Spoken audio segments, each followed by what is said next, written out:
I'm gonna show you how to connect Luxalgo into your Tradingview. So to get started, you have to open your Tradingview account first, and then from here you can see that the only way to unlock is go to this link right here, and then from there you have to go to luxalgo.com, and then from there you have to sign in, or if you don't have an account, just create one.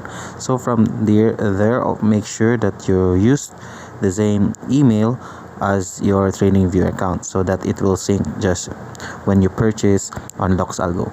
So from here you have to go to here.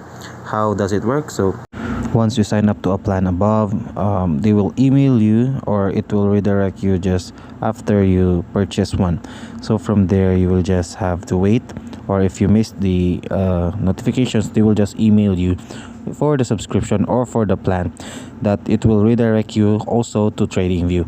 And so from there, when you go to Tradingview to find the Luxalgo, if you just go to indicators right above here and then type in Luxalgo, and then from there you just have to click the Luxalgo first, which you can see here it is locked, but if you purchase the plan, it will be unlocked in here. That's it. That's how you connect your Luxalgo into Tradingview.